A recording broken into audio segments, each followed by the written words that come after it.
And here we go. I didn't know we were doing that again. It's fun. Okay. And we're back. So, Did you miss us? yeah. Things. Welcome back to Creating Geeks, a podcast of great responsibility. Yeah, we're recording a second one on the same night. Wow. We need to get some content out We need to get some content. We're going to do something a little different. Some of the things we talk about tonight, we might do full episodes on.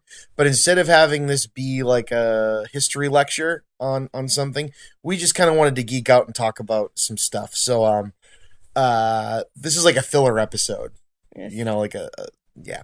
We're going to talk about our favorite toys from when we were kids. You know, this being a parenting podcast, a geeky parenting podcast. You know, we grew up on wonderful material possessions and want our kids to have wonderful material possessions. And that makes it sound horrible, doesn't it? But anyway, we're going to talk about them because these are the things that made us, and we want to talk about them. So I guess I'll start. As you know, I'm a mechanical engineer. I like to work with my hands, like to create stuff. So, wouldn't you know, I want to talk about Lego. Yay, Lego. Is there a better toy that has ever been created than Lego? And you think about, you know, there's lots of junky pieces of plastic out there. And what is Lego other than lots and lots of junky pieces of plastic that we step on, that we hurt our feet on? But the brilliance of Lego is that they are brilliantly engineered. I don't have the stat in front of me, but it's some crazy tight tolerance that Mega Bloks, all these other companies can't even touch. Mega Bloks suck. Right? So, yeah, we step on them as parents and they hurt our feet. I don't give a crap. That is a wound of love. Or your 2-year-old tries to eat them. Which is why she plays with Duplo. We're from Planet Duplo, and we're here to destroy you. Greatest end ever. Now, this is the best thing about Lego. Lego has never shied away from movie tie-ins. You know, this is the toy company that sold out before they ever even existed. But you know what? They make it work. This toy company made a friggin' movie out of their brand that was about how you shouldn't buy their brand and give in to corporate entities that then was an incredibly successful film and an incredibly successful toy thing. So I can't even remember the first time I played with Lego because Lego's always been a part of my life. I guess the very first Lego set I can remember was a castle set that me and my brother, a generic castle set. And again, we had Duplo as well. But Duplos really weren't sets. They had like the giraffe and the elephant, like, you know, the wheels and the weird shit. But there was this castle set. And the thing is I don't know if we had like inherited it so it didn't have all the pieces. Or maybe Bob had built it when he was younger, but I got it. But I spent the time going through all my other sets. So this castle looked like an old Yugo from like the late 1980s, or a car with an orange door and a black hood and a green trunk, you know, all the different colors that weren't really the right thing for the castle, but I didn't care. I made it work. And you know, it got to the point where when I was younger, I was building Lego sets without the instructions because I just went kind of nuts. You know, fast forward to the movie tie-ins, then they become collectibles. They just keep you hooked all the way through to your adulthood. And Sarah and I have recently done the Lego Disney Castle, which is a gorgeous set. At the time, I think it might have been the highest. I feel like we need to flip it around for a little while now. Right, so we can see the inside. The thing's amazing. I'm looking at it right now when I speak. I've done the Lego Ghostbusters Firehouse. Lego Mindstorms. If you don't know about this, it's a way your kids, or, you know, me, can code and create Lego robots. And don't they have like a junior version? They have a junior version of it now too, and called something else. And they use it in robot competitions for kids to learn how all this stuff works. I don't think there's a more versatile or amazing toy brand that has ever existed. I'm biased and I love it. And that's about what I have to say about Lego. What about you, Sarah? Do you have a love for them as well? I do, because of you, because I don't recall playing with them as kids. I know my sister got a big set when she was probably 10. or something like that. 'Cause there's a picture of her getting them for Christmas, and I was a couple of years old, and the set dwindled, and I got it. It was just loose pieces. It wasn't like a set like you can get now, where it has like a thing to build.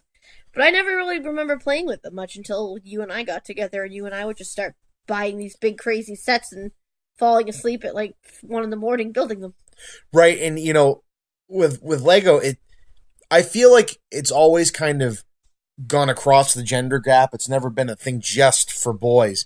But the movie tie-ins and stuff that they would have and everything were definitely male-centric. I think at least the company was trying. Yeah. But now they have their lines that are more catered, and it's just the company wears its heart on its sleeve. It's a company for the people. It's a company for everybody. And prices don't show that. The prices don't show that. No, they charge out the wazoo. But it's nice because they have like the Disney sets that kind of geared like I have all the Disney castles. I think there's 1 or 2 that I'm missing. For the different princesses, they have like some other like the Lego Friends, which is like the girly version of Lego City. So they do, and I like that they do like the Duplos for like toddlers. Like our daughter loves Duplos. She's actually trying to get Daddy to let her build the Scooby-Doo bus Lego set that he has. She keeps pulling it out from my pile. We're gonna do it soon, I think. And then they have like a junior level, which are smaller than Duplo, but I think bigger than a regular Lego. So for middle kid, which is cool. And Sarah and I, when we sleep trained Ava, which is something we weren't sure we were going to do at the beginning, and we ended up doing. The way that we got through it, the kind of having to hear her cry and be a little upset, was we built some Lego sets that we had banked. So it was we bonded over that. Brought the small ones up to our bedroom, so we could sit near her to do our our plan. And I built some of I had a couple the princess castles to build, so I did those while I did nap time by myself. And it's one of the last brands that I can think of where their retail presence. I mean, Lego has their own store, and like you think back to when amusement parks, and they do, and we think back, to when I talked about it on another podcast. I've worked at Blockbuster, and that used to be like this niche, geeky market of you got to go to this store and meet this weird guy that knows a lot about this to get the info. That's kind of dumped by the wayside. Even the Best Buys and companies like that, they've turned into kind of a joke, like with Geek Squad and everything. It's not, you don't really go because you want to find out information. You go because they're pushing a product, and that's about it. But Lego, even though that's what they're doing, still hires that guy that would have worked in like the back room of that comic shop. You know what I mean? He loves the product, or she loves the product. They get to build it in the store. They run little competitions. It just feels like that company wants to have this little world of their own. And Sarah and I, they've brought out sets like the Lego movie figures and the Simpsons characters came out in the Disney ones. And you walk into the store and they sell these under the idea that you're going to buy a bag blindly and get the toy you get. But all the people that work at the store have spent time figuring them out by feel. So he said to the guy, I will gladly buy all of these if you can guarantee it. And he like put his hands on his knees and kind of bent down and went, let's do this. Come back in a few minutes when we're less busy. And he had found them all, and we were looking through them together. And he's like, feel for Marge's hair. And it was just so much fun. It's so much fun. And I don't think we've ever met an employee that we didn't like. Yeah, they're all amazing. They're all super nice. So yeah, that's Lego. And fun to talk to. And they have like bins out with Lego. So sometimes at the mall while we're out, if Ava's been stuck, or whatever, we can say her name. I don't know. Yeah, we can say her name now. We've been trying to avoid it, but yeah, there you go. If she's been stuck in her stroller for a while, usually we take her out, we let her stand at the Duplo table and play with the Duplos in the Lego store, which is fun. And what? So you can do yours now. Well, do we want to touch on the Lego Discovery Center? No, we'll talk about the Lego theme parks on a separate podcast, I think. My first favorite toy, and probably my version of the toy, like Lego, even though it's not a Lego toy at all, but the toy that I still love as an adult are American Girl dolls. I got my first one, I believe, in 4th grade. I know it was Samantha. I got it for Christmas. And I have the, when I first got into them, they only had 3 of them out. And I think they started the company in like the 80s, late 80s, early 90s. And I eventually ended up with the original 3, although the last of the original 3 I got like a couple years ago, the year it retired. But I have 9 of them now. And I just kept getting them over the years, and the company has grown, so now they have a ton of dolls. You can get dolls that look like you. You can get, they have boy dolls now. I've got Ava, the bitty baby doll for Christmas, and she loves it, so I'm really hoping when she gets older, she'll like the older dolls. And I just bought one today. The girl of the year for this year is an astronaut, and I absolutely fell in love with the doll and the outfit, so I'm like, I have to have it. It's awesome. And Chris got me a Hawaiian one for Christmas. A couple of years ago for Christmas, he got me the one that's from the 1950s, because I'm obsessed with the 1950s and half her wardrobe. But I like them because you can get outfits for them, and they have place. I've never had any of the play sets. I only had an outfit. As a kid, I got it. My mom would let me get a doll and an outfit. As an adult, I've let myself get a couple outfits because I can. And the other thing I really liked about them were the books, because as a kid, I always liked reading, but the books are really cool. And originally, each doll had 6 different books. It came with 1, and then you could buy the other 5. They've shortened that now, so the dolls come with 2 books and then a third choose your own adventure, which when you're OCD, that doesn't work because you have to make sure you read every page anyway. So I sat and read one. I'm choosing all the adventures. I did. So I sat with a pencil and I check off the pages I read it to make sure I read the whole book. So, but what I noticed reading them, because I read the ones that came with the doll from the 50s, is they took the same 6 stories but just condensed them into 2 books. So that made me feel better that the same ones were there, just in less book. But I like them. I like the history behind them. I like the power that they teach, the girl power they teach girls to have. And I've just always loved them. I love the clothing. Yeah, they're expensive, but the quality is always good. And like their stores are like a Lego store. There's stuff to do. Like they have all the dolls set up. They have a restaurant. It's like a little like just different world to take your daughter or take your. The one in New York is like the big one to go to. But like the one, I believe the one that we have in Natick has a restaurant on the top floor. It does. And they even have a doll hospital you can send your doll to if it needs repair. I actually have to talk to them about my first 2, the hair's destroyed. But I'm sad to have it fixed because it'll get new heads, and the heads will be from the new company and not the original Pleasant company that owned them, but the new one that bought that out. So they won't be original. So I'm hoping maybe they can give me tips to save the hair. But I love them. I think they're great. I know there's like Walmart, Target, and I think even Toys R Us has their own like Bobo brand version. I go for the real thing. And those are the things that I love the most. And I'm sure it drives Chris crazy that I ask for $100 doll for Christmas every once in a blue moon. I think it's super cool. But I'm excited to, get them displayed again and share them with my daughter. God, I hope she likes them, because if the second one is a boy, she's my only hope. Well, again, we gave Ava a bitty baby for Christmas. The American Girl doll that's a baby. And we've never really seen her until a few months before Christmas actually interact with a doll or anything like that. So we were worried. And she picked up this doll on Christmas Day and gave it a big hug and went, oh, and it was just the cutest thing. And so we're really, really, really excited about it. We got her some stuff, like a bathtub to go with it. Yeah, she loves it. I'm looking at it lying in the middle of the living room right now. Kind of cool. It's kind of creepy. But yeah, so that's my favorite toy as a kid that I still love. So, with me, my second favorite that I wanted to talk about, really, is something that was more, it was my brother's thing. And I loved them too, but he had them all. I think they might have been, they're not a precursor to Lego because they were kind of around at the same time, but this was a very 80s, early 90s thing that hasn't withstood the test of time. But my brother got me some for Christmas last year, so I have them and can share them. It's kind of like Lego, but by the way of like Connects. That's kind of like the precursor to Connects, where you're kind of putting like truss structures together to build toys instead of little building blocks. Lego does this with the Technic, but these were called Constructs.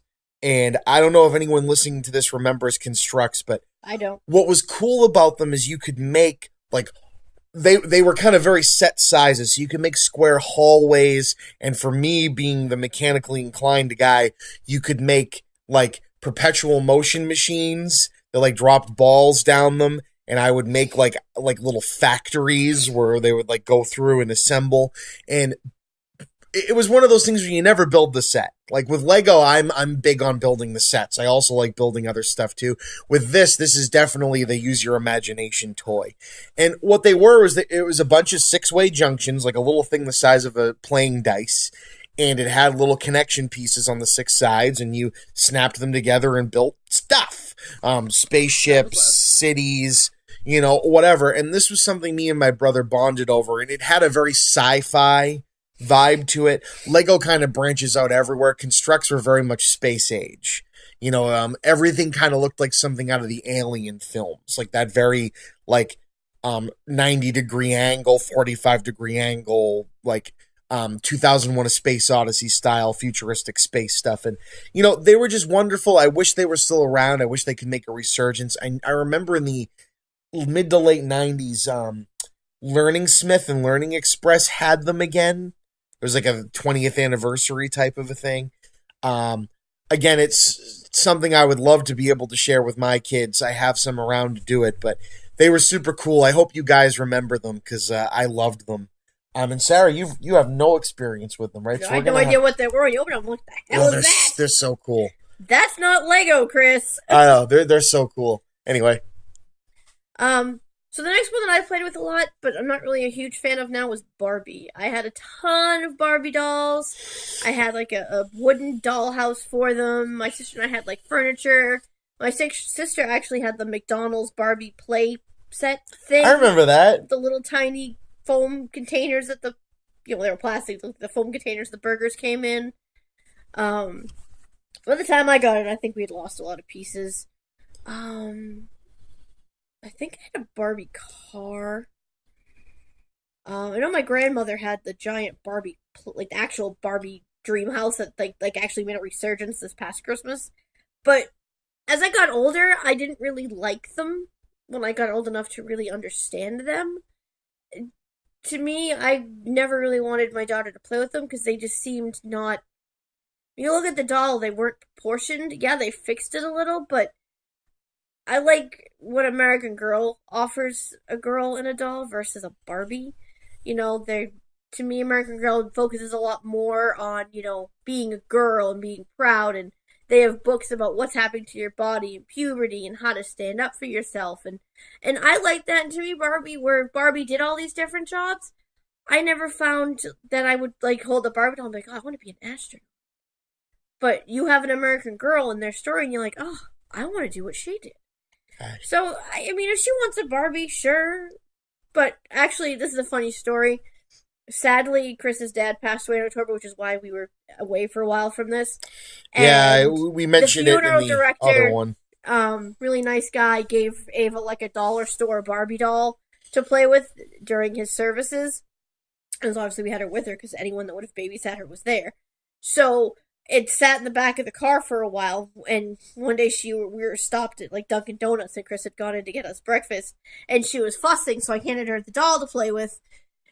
And I'm sitting in the car, I was doing something in the front, and I hear her chewing on it, and I look, and she's pulled off an arm and a leg, and is chewing on the arm and the leg of the doll. And I was like, yep, well, we're just not going to give her that anymore. As Sarah just mentioned, I'm not going to say it completely left my mind. It didn't. That is part of the big reason for the hiatus. The other podcast, the Chipman Brothers Tangent, had a hiatus. This one had a much longer hiatus. My father did sadly pass away in October after many, many years of dealing with various demons and issues that he had. He was still in my life. He got to meet Ava a lot, so she got to know her granddad. And you can hear some words I had to say about that on the other podcast, but I just want to say that family is the most important thing in the world. Sarah's talked about earlier on this. She doesn't have her mom, and I don't have my dad, but I have my mom, and she has her dad, and we're still here, and we're bringing new people into the world. regardless of how rocky and strange the world is today. And that's really what this podcast is about. It's about the generational handing down. You know, a lot of these things I did with my father, you know, when I was a kid. And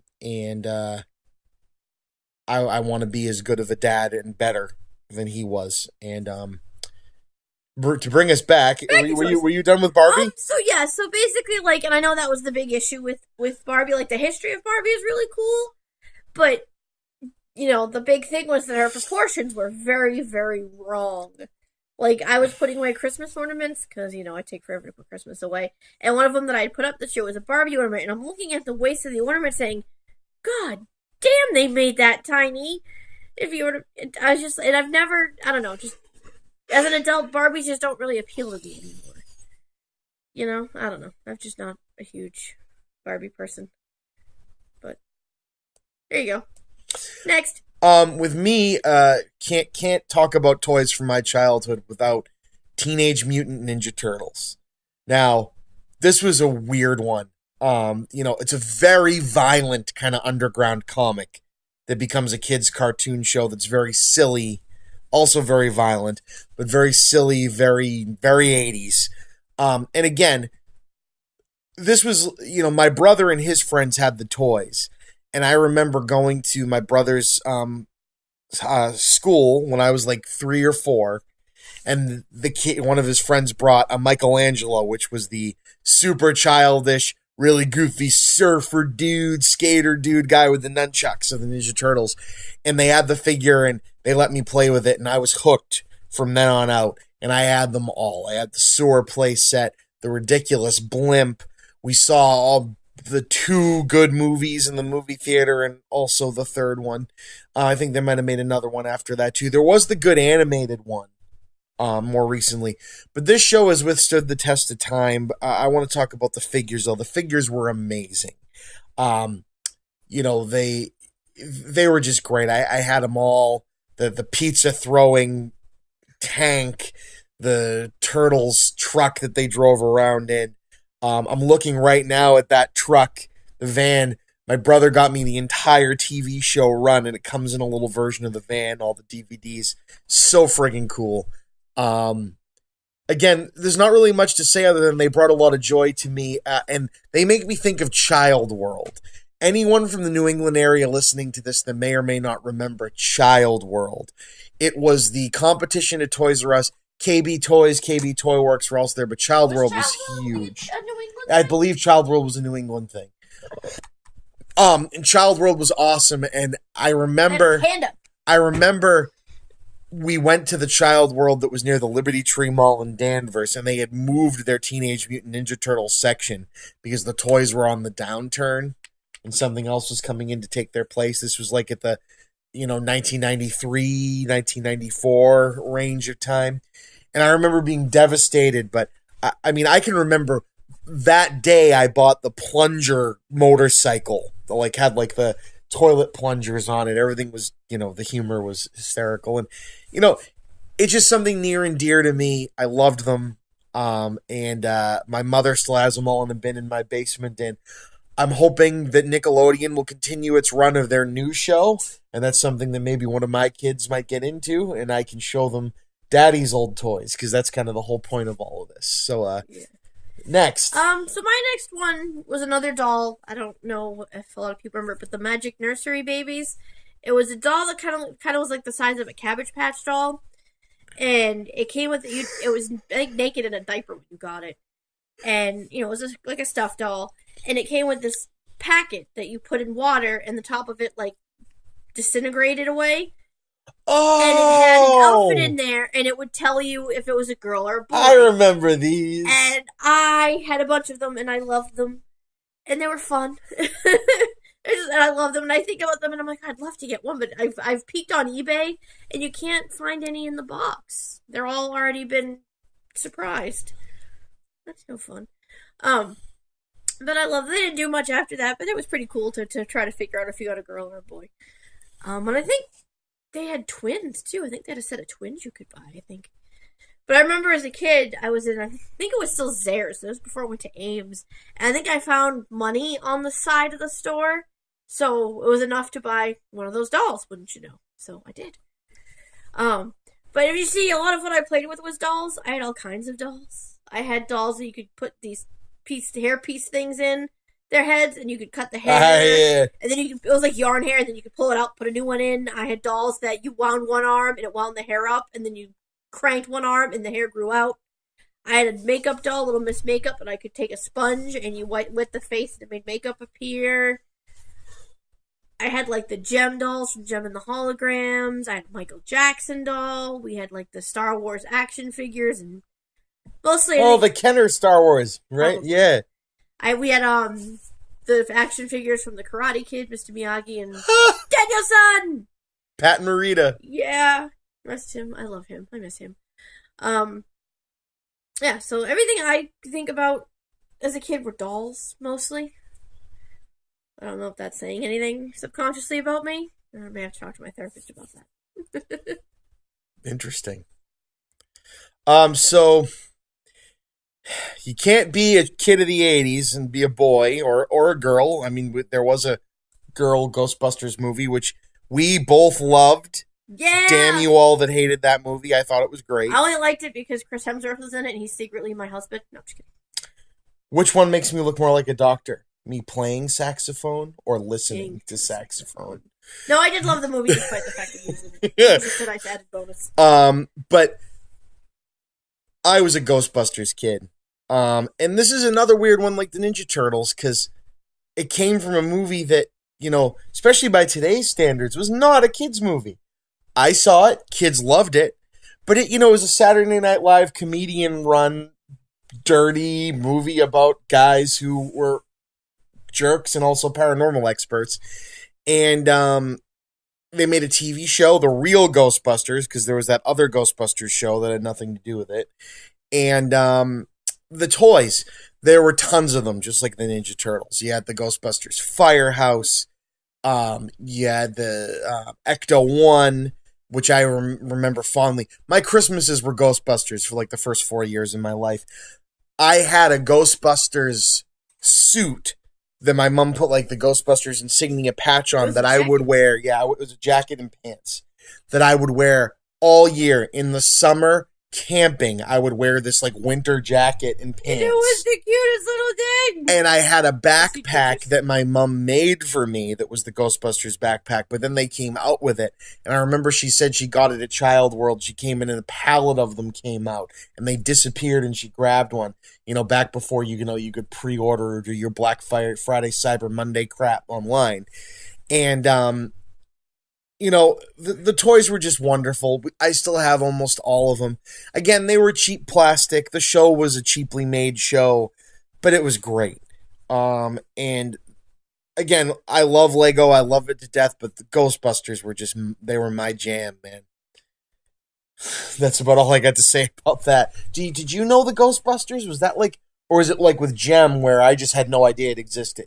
I think I knew about Stay Puft, but I was, you know what I mean? Because I was only a couple years old when they came out, and I was into like My Little Ponies was a toy that I should have talked about. I had tons of them. Talk about My Little Pony. Well, I also had Cabbage Patch on there, but one of the other things I had a big bin of in the garage were My Little Ponies. I had the ones that were scented. I had the little baby ponies. I had, you name it, I had it. I think we had a stable at one point, and I think I gave them away. I don't think I still have them, and that makes me really, really sad. Because I don't like the new ones because they look Japanese. No offense. But I don't know why. They look like anime, is what she means. Sorry. I don't understand why they did that to all the toys that came back from the 80s. Gave them giant eyes. I think Popples are the only ones that came back and didn't look anime. Popples already had giant eyes. Well, yeah, they don't look anime. But, like, My Little Pony came back. And a bunch of other ones, and they all looked animated. I'm like, that's not Care Bear. Care Bears don't look that bad. Care Bears is still pretty good. But, yeah, My Little Ponies are one. But the other one I have on my actual list here was Cabbage Patch dolls, because what child of the 80s, boy or girl, didn't have a Cabbage Patch doll that some psycho in their family somewhere waited in line and fought for them? I do. I had many. My grandmother had like a collection. I swear she had 100 of them in a room. And didn't she have duplicates of them all? No. Oh. I swear she had a room in her attic that was just all. I swear she had like 200 of them, and I could be remembering very wrong because I was a kid. And I know she gave each of us one. We each got one in a box after she passed away. But I remember every year she'd always give us Cabbage Patch Kid dolls, and for some reason I wanted a bald one. You want the Baldy? I said I want a Baldy, and now I have a full size Baldy. Hey. I love you, but hey. But I actually had a creepy one that's mouth moved because you could feed it like fake food. Oh, that's just weird. It was the creepiest thing. And then there's that weird ass Cabbage Patch Christmas record. Oh, that you have. I love that's on her iPod. Uh-huh. Yeah. I love you to death, and I'm sure that was something that you loved when you were a kid. But with this speed, the differential speeds of the transferring from the record and the voices of the kids and Colonel Casey, who I'm pretty sure is like a weird child endangering youth minister. He's a sure, he was a stork. Colonel Casey's the stork. It's messed up, man. You guys should find it and listen to it. Oh my god, it's amazing. I love it. It was my favorite thing. Sure. But, and then they had it was a very limited thing, and I don't even know if you probably couldn't even find them on eBay now, but they had the Bumblebee. It was a little stuffed bee thing that me and my sister had one. We had these Cabbage Patch things that you hung on the wall that was cloth and had a little doll that sat in it. That's weird. We had figurines. We had all these. Me and Bob had Cabbage Patch Kids. I was gonna say everyone had a Cabbage Patch Kid, boy or girl. I'm pretty sure I had. Plenty. Are they still around? Yeah. That's cool. Those haven't really changed how they look either. They've updated them a little bit, but those still look normal, and you can still get like ones that are supposed to look like the classic anniversary. Cool. Retro. Yeah. All right. So I hope you guys enjoyed that little bit of a different format, just kind of us talking about stuff we like. Like I said, a lot of these we'll probably touch on deeper in the future with history and stuff behind them, but we needed to do a podcast and wanted to geek out a little bit. As always, post some comments about this. Talk about the toys that you love. Did we say something wrong? Is there something we missed? Anything really. Go to patreon.com/thechippa. That's patreon.com/THECHIPPA. That's what keeps these things going and keeps me wanting to make more, and keeps us sane. You can also go to my YouTube page where we put videos of these up. That's The Chippa Made This, The Chippa on YouTube. And remember, as we always say, Sarah. Oh, we yawn. That's what we do. Sorry. There's no shame in being a geek, no matter how old or tired you are. Since I yawned. Have a good night.